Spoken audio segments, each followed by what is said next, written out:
Hey guys, welcome to the video. Today I'm going to be installing the Fumoto F108S oil drain valve and also do an oil change on my 2017 WRX. Right now I have the car up on Rhino Rams, as you can see.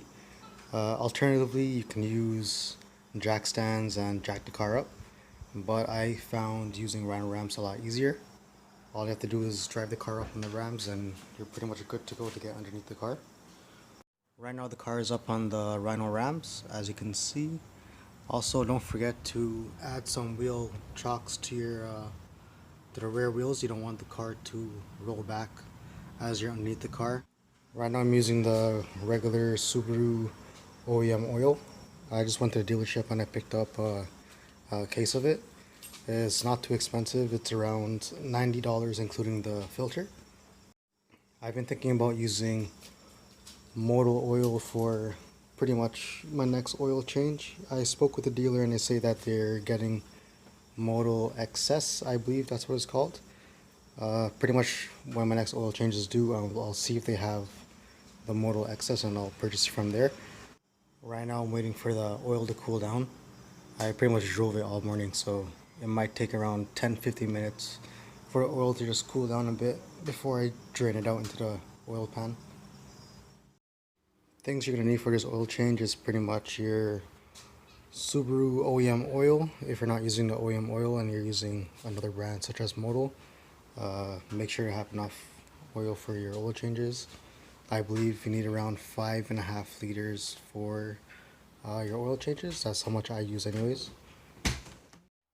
You're also going to need the oil filter for the car.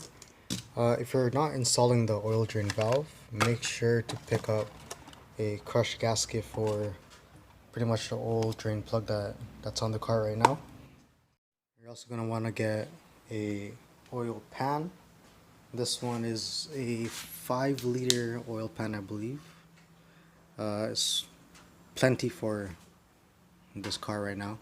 And this lasts me pretty much every 2 oil changes before I have to go empty it out. Before I can install the oil drain valve, I'm going to have to remove the old drain bolt from the oil pan. For this, I'm using just a regular 9/16 wrench just to pretty much open it. Just like that, all you gotta do is unscrew your bolt and any second.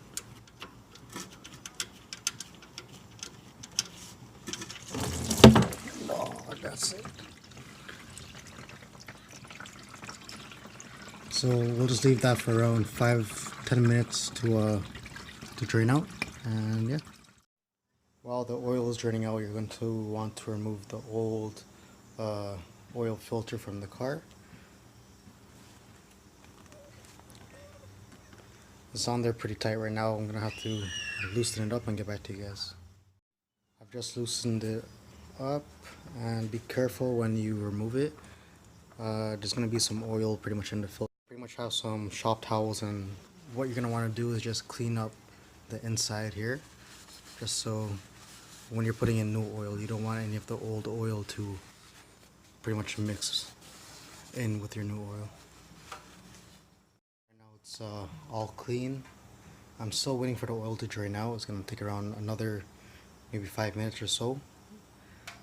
When that's drained out, I'll show you guys how to install the Fumoto oil drain valve as well.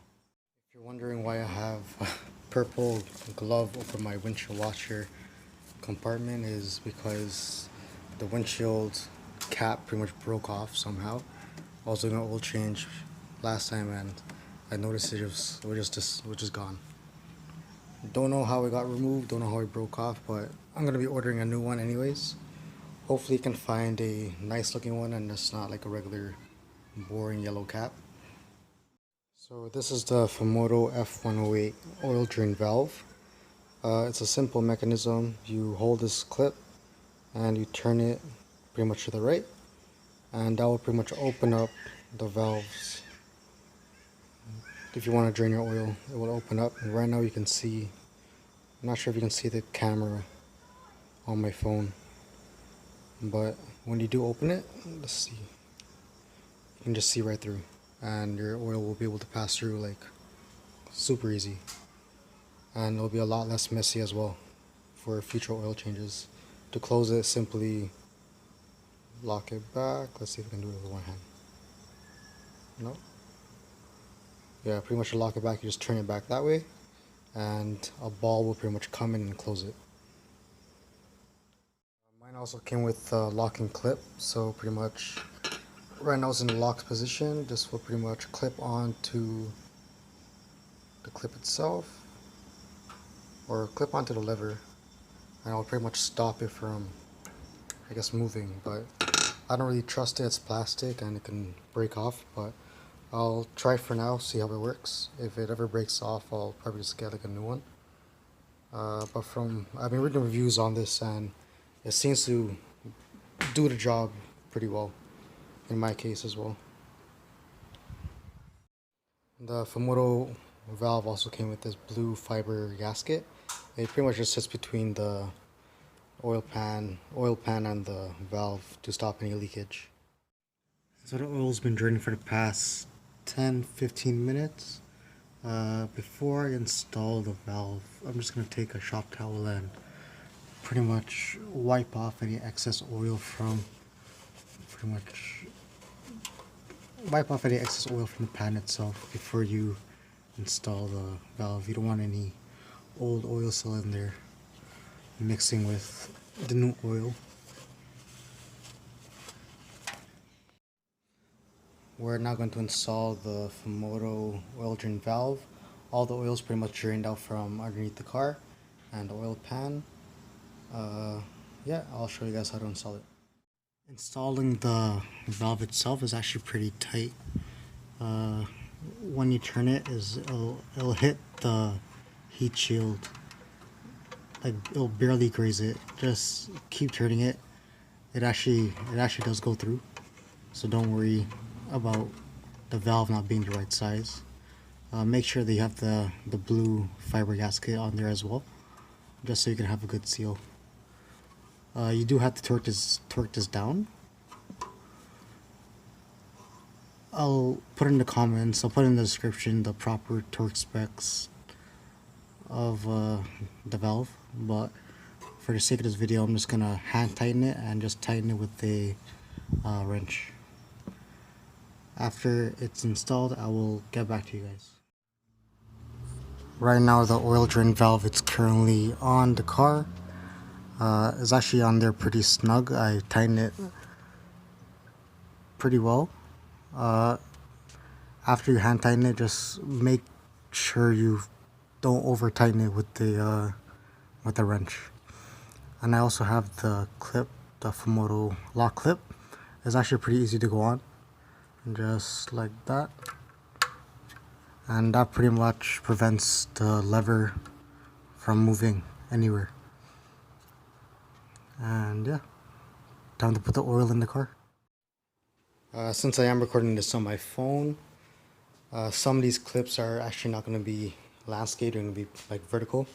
When I'm under the car, the phone, I don't know, some reason it wasn't recording horizontally, it recorded vertically. Just bear with me on that. Otherwise, yeah, thanks for watching. The next thing you're gonna want to do is put oil in your car. So normally what I do, I put all these bottles, are 1 liter each. I normally put 5 entire bottles and maybe just like a quarter of the 6th bottle. That pretty much does it. I'll drive it for pretty much half an hour or so, and then I'll check my oil levels after. If it needs a top up, I'll just top it up with extra oil.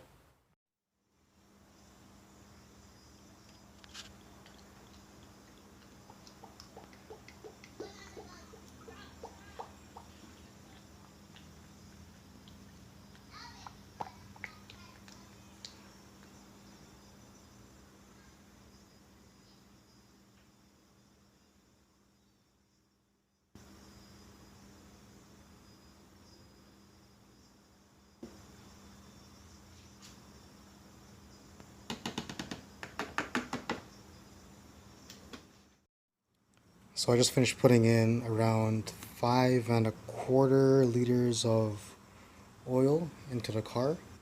I will check the dipstick after it's been running for about 5-10 minutes, but next I'm going to show you guys how to put on the oil filter.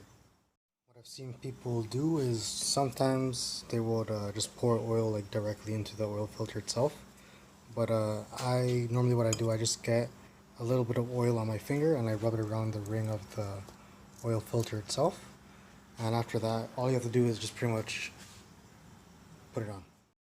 To put the oil filter on, apply some oil on around the base of the ring of the oil filter and just tighten it on the car itself. Normally what I do is I wait until the thread like catches, and then I will turn it like 3/4 of a entire turn. You don't want to tighten it too much, so pretty much what I do is I do 1, 2, and then 3, and that's pretty much it. You don't want to have it too tight on the car as well. So don't forget to put back on the oil cover back on before you start the car, and then oil starts shooting out from that little opening there.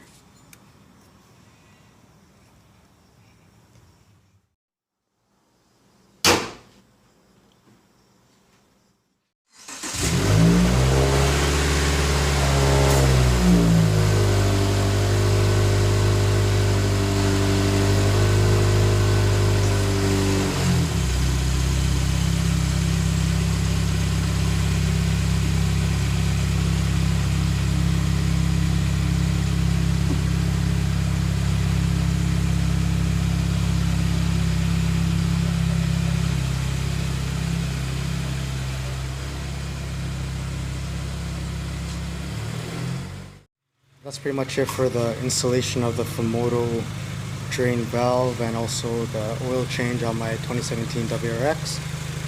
I'm just going to let it run for a good 10 minutes and just monitor the levels on the dipstick, make sure it's at the right levels. Always make sure to check your dipstick and make sure your car is actually running at is at the right level, because you don't want it to be too low and you don't want it to be too much. If it is too low, just remember to top it up little by little until it's at the right level. Other than that, thank you guys for watching. Please remember to subscribe, and I'll catch you in the next video.